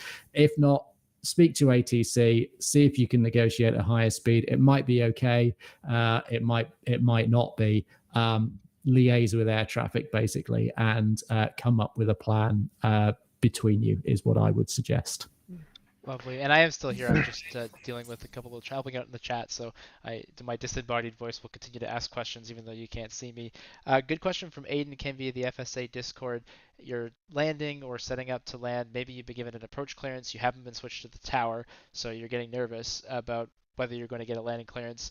Do you switch to the tower on your own, or do you wait? And then once you do get to the tower, I mean, how late should you give them before you get your landing clearance, or should you just keep going until they eventually say land or go around? So I think it's a really good question, especially in the sort of situation that we're likely to encounter during cross the pond. So in theory, you should always get a handover from an explicit handover from approach to tower. And that will usually come once you're established on the ILS. And generally speaking, so not, if you've been established a really long way out, sort of, 15, 20 miles, something like that, then the approach controller will generally hang on to you, certainly till you're sort of within 10 miles or so, probably, generally speaking. If you have got comfortably I would say probably comfortably inside 10 miles, let's say, and you're going down the approach and you're sort of 7 or 8 miles out and you still haven't had a handover, I would probably be starting to think maybe they might have forgotten about me at this point. And at that point, I would probably personally take a little bit of a judgment on, can I get, is it practical for me to get a word in edgeways and say, I am still here. Do you want me? Do you still want me, or did you actually want me to be with tower? Or is the frequency rammed? Is the guy kind of, going down the tubes already and in over his head with 8 million aeroplanes? And actually, if I just quietly go over to tower where they probably thought I was already, is that actually going to be the best thing? So read the room a little bit would be my advice on that. I would expect, generally speaking, you should always expect to get that handover. If it hasn't come and you're probably, I would say, you've been established on the approach for a while, you're within about 7 or 8 miles or something like that, then, if it's really, either give them a nudge, or, if it's really busy and, you're just going to be in the way, you probably, no one's probably going to get too upset if you just quietly go over the tower and give them a nudge. In terms of how late you should wait for that landing clearance, it can come quite late. So in reality, it's I've heard guys get landing clearances almost over the threshold, ideally a little bit earlier than that, but it can come really quite late, really sort of up to and including the threshold. So I would say generally don't be, especially again, right, having that situation awareness, what's going on around you, what is the traffic situation? Can you see the other aircraft ahead of you that is hopefully just about to vacate the runway, kind of thing? I would say generally don't be too trigger happy on that go around. Common misconception is that the minimum the decision height is the point at which you need to have a landing clearance. If you haven't had a landing clearance by the decision height, you need to go around, which is not true. The only thing that is relevant as far as that decision height, decision altitude is concerned is, can I see the runway? So you can continue below that decision height without a landing clearance. How far you go to some extent is a gray area, very much up to you as the, you are the captain. So, you on your head be it, essentially, to make that judgment call. Again, as I say, as long as, if you've kind of got to judge that for yourself in terms of giving it enough time that realistically the aeroplane ahead of you has a chance to get off the runway and you can still get that landing clearance.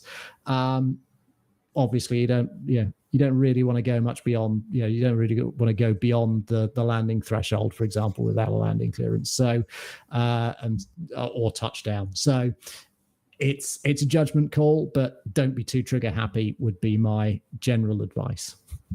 Very good. And I think that's all the questions we have. So super appreciate the time from all three of our experts, Rob, Ben, and Simon, for taking the time to do this, not just this edition, but now for several Across the Ponds in a row. We hope this has been helpful to you. If you'd like to access a copy of the slides we went through, you can find those at the link that you can see on the screen just below me. It's bit.ly/CTP24E. And you can download a copy of all the slides that we've been sharing with you this afternoon. My name is Evan. I'm the co-founder of Flight Simulation Association. We're the folks who put on Flight Sim Expo. We do this kind of content on a regular basis. Coming up in just a couple weekends from us is beta content around what's coming in Microsoft Flight Sim 2024. We've got a bunch of the content creators who were out at that event in Arizona to share their experiences with the sim, share what they've been trying out in the tech alpha, as you've been seeing across the community over the past few days. So feel free to join us for that. That's on October 26th. You can go ahead and scan that QR code if you'd like to get a calendar reminder. Otherwise, I will see you at Cross the Pond on Saturday.